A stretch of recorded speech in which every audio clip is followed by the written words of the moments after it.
Yo, welcome back to another episode of Outside the Box. It is the podcast slash video podcast slash SoundCloud podcast. Maybe we can consider ourselves SoundCloud rappers. I don't know. I'm just throwing it out there in case either of you wanted to add that to your resume.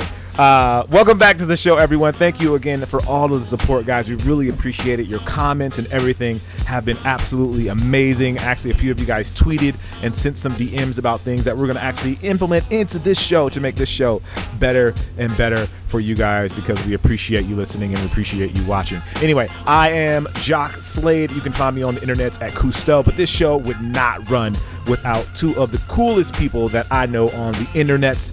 They make this show happen. Again, I am just here as the pretty face. So Nick, go ahead, tell them who you are and what you do. Nick Engvall, Nickengvall on all platforms. I spent a couple years working for Complex. I spent a couple years working for Finish Line. Been in the sneaker world for, I don't know, a decade or so plus. And also run a site called Sneaker History.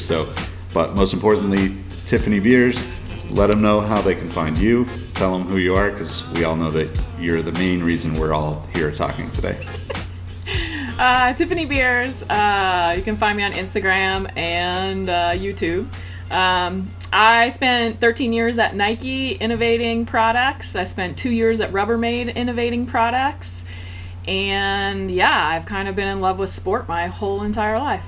It's the layers. It's the layers. It's the layers. Every week we peel back a layer. So this week, usually, Tiffany introduces herself as, I work at Nike, and I worked at, we found out last week she worked at Rubbermaid. But this week, there was a little more added on to that. I don't know if you guys caught that, audience, but she innovates at Nike and she innovates at Rubbermaid. See, that is a little something more than just working at a company. I could be the guy that cleans the windows and I work at Nike and I work at Rubbermaid. But when I innovate, that says I do something else entirely. I'm not going to get into it. I'll leave it at that. I'll let the audience decide. But we get it. We totally understand.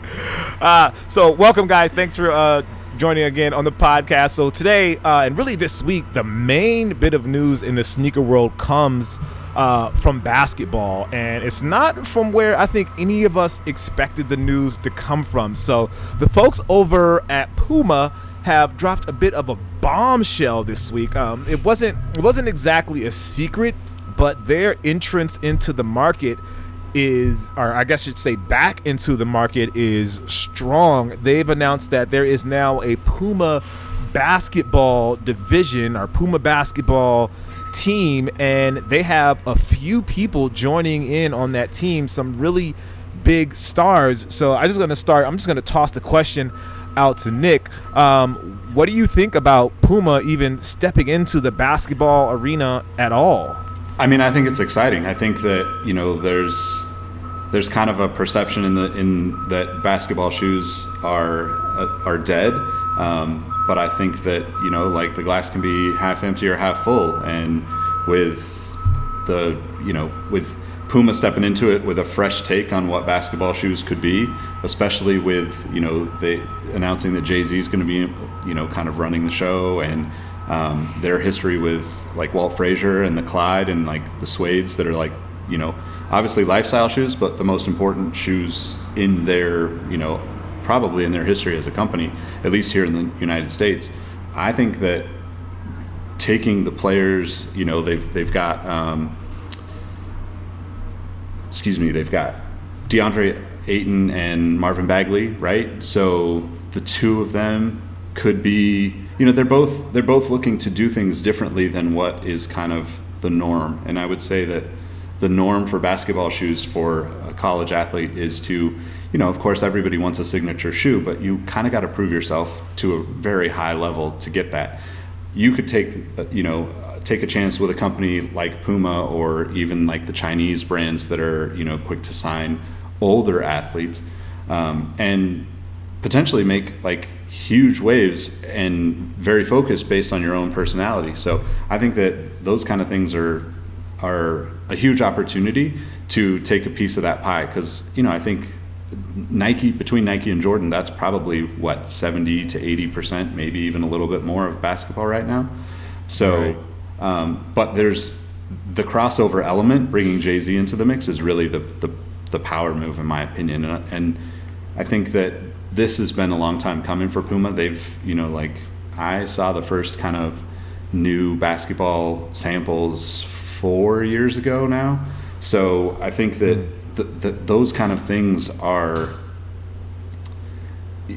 they've been working on it a long time, and they've got a lot of cool people, even on the marketing side and the brand side of things, that I think a lot of people might know their work from other brands. So I'm excited to see what comes from it. So Tiffany, how from a design perspective, is it any harder to do a basketball shoe than it is to do any other type of shoe? Absolutely. I actually think basketball shoes are one of the most difficult to do, excluding some exceptions. But if you just look at running and basketball, running is a linear sport, right? You run straight. Mm-hmm. There's not so much cutting, and cutting's like stepping side to side. So basketball, there's cutting, there's running, there's jumping. The size of the athletes, I mean, these guys are all 6 foot something, some of them 7 foot, 200 plus pounds. Basketball is a very demanding sport, and it's very hard to make a shoe that's really durable for basketball. Check out LeBron's shoes. They're really engineered really well so that they last for him.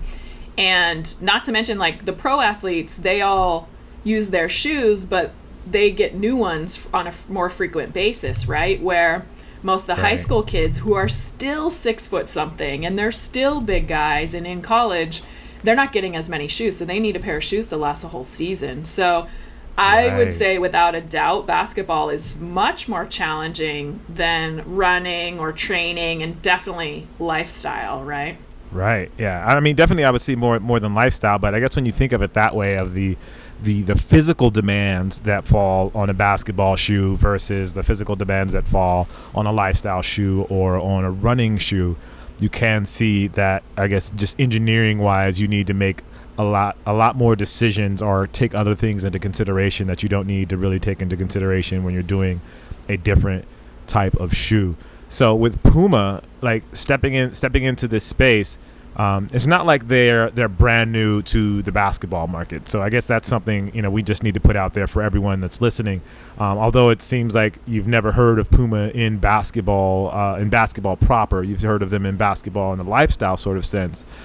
This isn't something that's new to them. They did basketball for a very, very long time. So stepping back into that arena, it seems it would be more of an update of their technology and update of the styling more than it would be just stepping into this as a brand new company trying to create a basketball shoe. Help me here if make sure I'm correct here. No, you're absolutely right. I think that, they had, obviously what we think of as lifestyle shoes primarily came from, sport at some point. So Puma's basketball dates back, decades, but they also had, a pretty solid, small but solid roster of athletes in the 90s, and they had 90s basketball shoes that I think, could potentially become retro product now, right, with the trends. But I think that, to Tiffany's point about the size of athletes in basketball, even taking that a step further, the guys that Puma signed are both big men for the most part. This is something that's different than this is something that I think is different than what most basketball shoe manufacturers are doing, because you have guys like Anthony Davis with Nike, but he's not going to have his own signature shoe. He's going to be kind of thrown in the middle of the pack of the guys that wear the hyper dunk of whatever the hyper dunk of this year is, and we throw his logo and colors on it. But with Puma, their history being with Clyde Frazier, I think gives them an interesting storytelling element of right, big players, and I also think that there's a tie there with big personalities. That's the future of basketball shoes to me, is this kind of the storytelling that goes into like the LeBron and the LeBron shoes and the KD shoes, to me, is the best of the best right now. And part of that is because they're actively creating content on their own platforms, on their own companies, their own stories. And it's very authentic because they're the ones doing it. And I think you could look at, to compare, you could look at somebody like Steph Curry and Under Armour. Steph is absolutely the most popular player in the NBA right now. He consistently sells the most jerseys out of all NBA players, even over, Durant and Klay Thompson and, the Warriors. But his shoes, even though they're with Under Armour, they're good shoes, but they're not able to get out of that like kind of formulaic storytelling element. And his lifestyle off the court is not connected to sneakers in the same way that someone like LeBron could be or KD could be. Steph is very much like, I'm going to go get the deal with Express Men and dress nicely, and I've got this family life. It's not about basketball so much off the court, even though we all know he puts in, probably as much or more time as any basketball player in the world. And I think that's a really interesting thing where, if Puma plays it right, and these guys are able to build their own personalities, their own social they already have been, right? Like they've been, semi-famous for, probably 5+ years for both of them. And with the reach of somebody like Jay-Z and the connections that him being in a creative director role, as they call it, being able to connect the dots means that, who knows, like you might have this effect of like, well, now you have somebody, now basketball shoes are on, whatever rap album or in the conversation, and you're having these events that are kind of that, lifestyle that Jay-Z lives, but these guys are all wearing Puma. That could be huge, and it could definitely shift things. I think though, you gotta look at the basketball sales. Like, you guys follow Matt Powell. He's a senior industry advisor for the NPD group. Mm-hmm. He's been talking about how basketball shoe sales have been down the last several years, right? That market's been kind of suffering. So I'd question, like, why is Puma trying to get into it? But at the same time, and the opposite sides, like, maybe this is enough to shake it up to bring basketball shoes back into being cool and popular. But, like, to me, it seems like it's a weird timing to get into basketball, to be honest. Yeah, I was thinking about this, and we talked about this with basketball being down right now. I guess you could look at it as a couple of different ways. One, like, okay, with basketball down, now's the time to get in. So when things do pick back up again, we'll be right there when things pick back up. Or do they have the staying power to withstand the cycle that's getting ready to happen? Like, obviously we're in a low cycle for basketball shoes. Can Puma stick around until things pick back up again and kind of get that name recognition and get that sort of social cachet that they're going to need once things start picking up again? So it's an interesting place for them to be in. And I hope for them the best. I'm always for adding more competition to the game and opening things up. So if this is their opportunity to really like mix up the basketball market, I'm all for it. Congrats to them, and I wish them nothing but success. I think it's a great moment to kind of see and let Puma prove their worth. They've been doing really great, I think, on the women's side of sneakers, and they're trying to get more love going on the men's side. So this is, an obvious foray into that. It seems like for men's sneakers to really work, you kind of have to have some sort of presence in that basketball world, and maybe this is part of their strategy to help build up that men's side. I don't know. Yeah, that's a really good point, because it does seem like the other brands are sleeping a little bit in the basketball arena, and Puma's definitely doing well in the women's arena. So I'm excited for it. I think it'll be a cool shakeup. Yeah, that's actually what I was going to say. I think that it's interesting because there seems to be a lot of like passiveness towards basketball from a lot of the brands that have a foot there, but they're also only it seems like this big deal because they made it a publicity and then social media blows it up. But it's like like you really have two guys. Like that's like a very, very minimal entry point into what, like Jacques is saying, like maybe a potentially long-term thing if basketball comes back around. Because I think Nike probably has, a couple hundred players in the league wearing their shoes. So, yeah.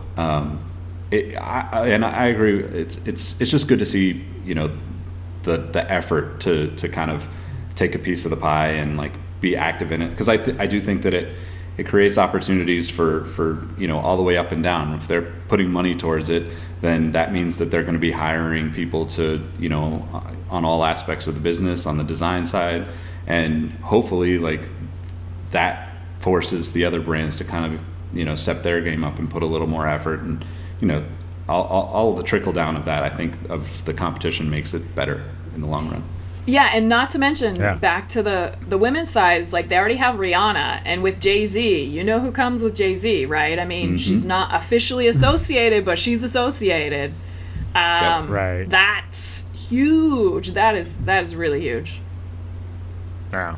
And speaking of competition, I have a note here from Dylan of the Race Lacers Competitive Shoelacing Racing League. They are the official sponsor for the Outside the Box podcast. He wanted to let me know that the Race Lacers Competitive Shoelacing Racing League has been upgraded, and they are now the Race Lacers Competitive Shoelacing Racing League of America. So they're expanding beyond North Hollywood, so it's a lot bigger thing now. It looks like there's going to be competitions in all 50 states. So if you are interested, or if you have the skill to be a competitive shoelacing racing league member, make sure you contact Dylan, and that's Dylan at Race Lacers Competitive Shoelacing Racing League of America.com. Again, Dylan at Race Lacers Competitive Shoelacing Racing League of America.com. Now, getting back to the show here, Puma, something very interesting with Puma that I wonder, do you think Puma will be using their energy cushioning in their basketball shoes? I don't know if you guys know about this, but Puma and Adidas had a bit of a rivalry going over ETPU cushioning. And Tiffany, I'm going to go ahead and lean on you for this one. Can you explain what the difference is between TPU and eTPU? Yeah, so chemically it's slightly different, but eTPU is basically beads. Think of the styrofoam beads, right? Same thing that Boost is made out of. Those come in beads. Is that the sponsor? Shout out to the Street Sweeper. Yeah, sponsored. This show is also sponsored by Street Sweepers of Los Angeles. we keep the streets clean uptown and downtown, and in your neighborhood as well. Oh man. Yeah. So the eTPU, think of all those beads, and how they hold it together is through steam. And so it's basically like if you microwave a whole bunch of marshmallows and then they all start sticking together. That's sort of how it works. So yeah, Puma and Adi were against each other fighting over this material. Now one was from, I'm going to totally forget the names of these companies. One was from Huntsman. BASF. One was from Huntsman and one was from BASF. Yeah, so two different chemical companies making similar but different materials. I reviewed them both and felt them both, and they feel very, very similar. It's quite interesting. The aesthetic is slightly different, but mostly totally the same. I absolutely think Puma would use this in their basketball shoe. However, they're going to have to stabilize it quite well, and you can't go very thick with it. I don't know if you guys noticed, but with all of the Boost shoes and even the Energy shoes, they're quite thick midsoles, and that's because you need that much thickness so you're not bottoming out and you're actually feeling and getting cushioning performance. So basketball shoes usually can't be that high. I mean, the only example I can think of is like LeBron's with the airbags. But those airbags have a lot of stability in them. So it'll be super interesting. Maybe they've got a new technology. I mean, there's a lot of developments in foams. I'm sure people are trying to copy the React foam from Nike. So maybe they got something over there. So I have a question for you, Tiffany, kind of related to that. When there's two companies like this, obviously doing different things, because I know that, like, if I remember right, the Adidas thing was actually rejected by the courts, right? Like, they tried to stop Puma, I think, because this is like from like maybe a year and a half, 2 years ago, right? Yeah. Right. So how many companies, or are there other options for these brands to go and say like, go like have somebody create me this version, or how do we take this and make it a better, a better foam, let's say, and how does that affect like, the direction of, say designers for the basketball footwear for Puma? Is it like we've committed with this company for a certain amount of time and we need to use this specific technology, or is there other options for them? It depends on what you're going for, right? Like all innovation in footwear is basically around fit, cushioning, traction, and then otherwise it's like material. How do you get materials that are thinner, lighter weight, and stronger? So it's like every footwear brand that's in performance is talking to a chemical manufacturer or working in their team on cushioning. So it's not crazy to think that they're all coming up with similar things. Like, can you make a midsole that feels softer but gives me more energy return? Like, they're all working internally on that, and they're all going out to the vendors saying, can you do this? Can you do this? Now, certain vendors have exclusivity agreements with certain brands on certain materials. So if you call them up and they're like, no, we're locked in with Adidas, then you're going to go somewhere else. And it doesn't mean that Adidas or Puma stole one from the other. It's totally plausible that they ended up developing the same thing at the same time. I think it happens way more often than you think. In my experience in innovation at Nike and Rubbermaid, there were many times where multiple people had the same idea or a very similar idea, and it's just a result of you're only innovating so many different things. So it's super tricky. I mean, you're going to see more foams that continue to talk about more bounce and more energy return, and because they've seen that athletes are better with this and consumers like it. So you're constantly going to see evolutions in those zones. Yeah, I feel like there's stuff we haven't even really seen yet that they have, that they just need to refine and just make better. It seems like the energy return and all that stuff is such a hot topic now. It's almost like it's trendy now, and I imagine that chemical world or that science world, I don't even know what the proper name of that world is, the chemical composition world. Chemistry. Chemistry. Yeah, chemistry. Material world. Science.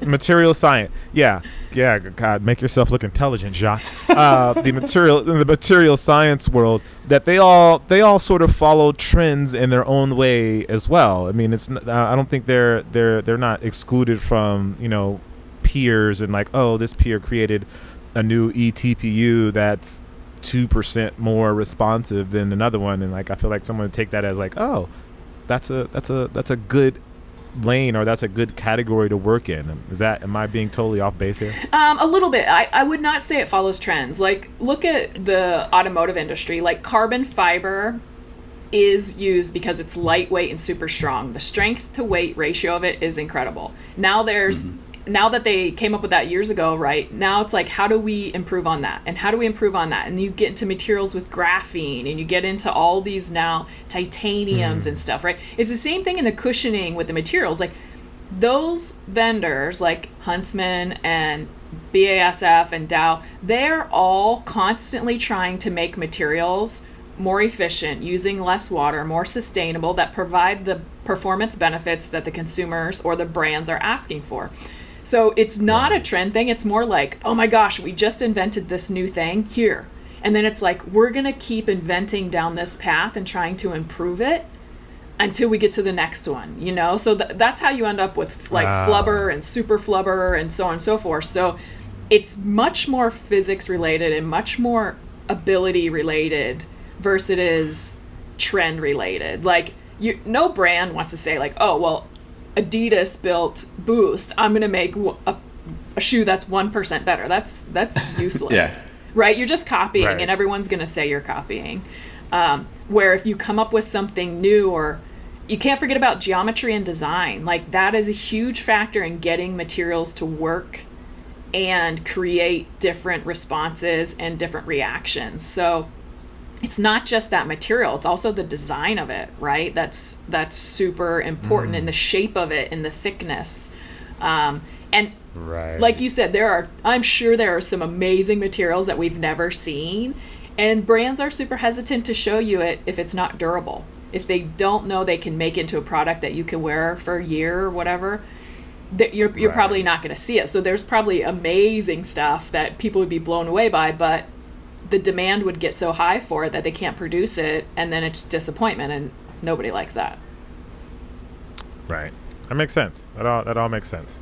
That all makes sense. I get it now. So I guess my invention, I won't even mention it, but I'll keep it to myself now. Thanks, Tiff. Oh, let's hear it. Let's sell it. Let's No. put it out there. You got a cushioning? No. Is it cushioning? No. It was really just two goose down pillows duct taped together, and I thought that was going to be the future. Like a shoe on a shoe kind of thing. Yeah, shoe on a shoe. And speaking of shoe on a shoe, since we're going to go down that path, I didn't want to talk about it because I thought it was crazy. But there is a shoe on a shoe. I know you guys are thinking, like, what is a shoe on a shoe? Well, it's exactly as it sounds. Was this a show? Wait, where was this a show? There was a New York Post article. Shout out to the New York Post. And there was a show where there were someone made shoes for your shoes. And I'm not sure I'm ready for this. Style wise, I'm pretty conservative. I haven't gotten to the point where my shoes wear shoes yet. But some people do that. So if you're concerned about your shoes getting dirty, or maybe you're concerned about your shoes getting wet, you can wear shoes on shoes. And this was at Paris Fashion Week? Yep, in February. Yep. In February. So, yeah. So, I mean, here's the thing. If you're a forward thinker, if you don't adhere to the rules of society, if you're looking to go bigger, bolder, and not let someone tell you how you can and can't wear your shoes, then this might be the shoe for you. I'll make sure we include a link to these down in the description, because you definitely have to see these. They are shoes for your shoes. There's a Velcro strap involved, so if you're into Velcro, that might be a thing for you. I'm trying to see the brand here. Where's the brand? It doesn't say the Sankunzen, Sankuanz, Chinese fashion brand. Yes, Chinese fashion brand. So up your game, or just get taller. Either way, this works, and it's an option for you. Hey, now, question yes. on that, Nick. If you use these, would you be able to tell if the shoes were still dead stock? Oh, that's actually interesting. Yeah, I mean, because it basically, like, so this shoe is basically like half Birkenstock, half like ankle brace. And so like it's equivalent of like breaking your leg, putting the brace on, and if you were to have the doctor just leave your shoe on rather than taking it off to fix yourself, like this would actually be like the version. So I mean, technically the shoe would never touch the ground. So I mean, it's not really bending either, so it's not going to look worn, right? Yeah, it's going to look brand new. So yeah, maybe that's the thing we're missing it. I mean, the picture that I'm seeing is actually a pair of Air Force One mids. So maybe that's the whole. I mean, Air Force One mids are always kind of the stepchild of the Air Force One line. But yeah, I mean, maybe that's it. Maybe we're just missing the point. Now I can keep all my dead stock shoes by buying these shoes for my shoes. Yeah, and people, I know you guys think we're making this up. You think that this isn't true, but I promise you, this is absolutely 100% true. And I will include the links. I want you guys to see this, and then you guys let me know what you think about that down in the comments, or tweet us or DM us and let us know what you think about the Sankunz shoes for shoes. But continuing with I feel like we've kind of got this trend going on the show where we do like sustainability is kind of a topic that we talk about. And one of the things we found is that there is a shoe made out of recycled chewing gum. So I'm going to let Tiffany take this one just because I'm not even sure how something like that would even work. I mean, I wasn't either. I guess if you, from a material standpoint, gum is kind of like rubber, right? Like a really soft rubber. And so this article talks about how they reprocessed used chewing gum and how much chewing gum there is all over the place, which is shocking. People definitely don't throw it away. And they talk about how they reprocessed it to become the outsole. So literally, like when you say gum outsole, it's literally gum outsole, right? So I think it's kind of interesting. True. I mean, I'm wondering about the process. Like, is everyone's saliva still in there, or is that giving extra traction? But yeah, this is a real deal. They have a company name listed there, talking about where they did this and how they did it. Yeah, so the company is called Gumshoe, and they make basically a shoe made from recycled gum through a collaboration between sustainable material maker Gumdrop, Amsterdam, and a fashion company called Explicit. The company says this is just gross. The company says every 2.2 pounds of discarded gum translates into 4 pairs of sneakers, which is so. Just the fact that there's 2.2 pounds of gum, discarded gum, just makes me want to throw up a little bit. But I imagine it's not just a completely gum outsole. I imagine they're just mixing that gum into like another rubber compound, is what I'm guessing to make the outsole. Well, I mean, 2.2 pounds to make 4 pairs. So that's a half pound per pair. That would be really heavy outsoles, like really heavy. So that's a lot of gum, unless they lose a lot of it in processing. I don't know. We should get a pair. And I wonder if it smells like bubble gum or like what. That's my main thing. I want it to smell like bubblegum. I mean, do you have to wear gloves to put it on so you don't like get mono from it though? Like, all right. I mean, it's probably we're sticky. leaving this one. It's probably definitely sticky. You get the traction. Yeah. Goodness gracious. The funny thing, I'm going to show my age here real quick, but the funniest thing about this to me is when I saw the Gumshoe name, I immediately thought of Where in the World is Carmen Sandiego from my childhood. So where like the contestants on the show were called Gumshoes. Gumshoes. Yep. Yeah. Yep. That's very true. Yep. So, now, we're probably losing subscribers by saying how old we are right now. But you lost me. Or how old I am. Yeah. Exactly. But just so you guys know, these shoes aren't cheap. They're actually $232, and they'll be available. Actually, they're available this month in June. So if you're up on game and you want to wear something I guess no one else is wearing, you can get the Gumshoes. Again, we'll put a link down in the description so you could upgrade your game. Before we get out of here, I do want to say that we have a new sponsor on the show today, which I'm very proud of. I need to get one of those buttons where you can get like an applause and I'd be like, new sponsor. Today's extra sponsor, not knocking the Race Lacers, but we do have another sponsor called Socks for Your Socks. They are a new sponsor, and their tagline is, guess, go ahead, put it in the description. You're probably wrong, but it's "We prevent holes." If you've ever been worried about getting holes in your socks, we have socks to stop you from getting holes in your socks. It's a new thing. It's the new trend, and we're all about it here on Outside the Box Podcast. We think outside the box, and we also think outside our socks. Socks for Socks, the new sponsor. We prevent holes.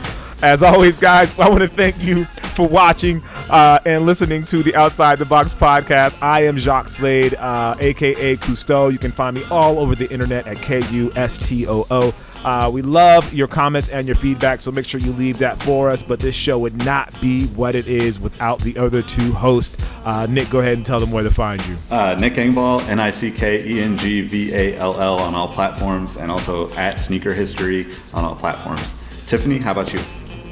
Tiffany Beers, Tiffany, B as in boy, EERS. And it's on Instagram and YouTube.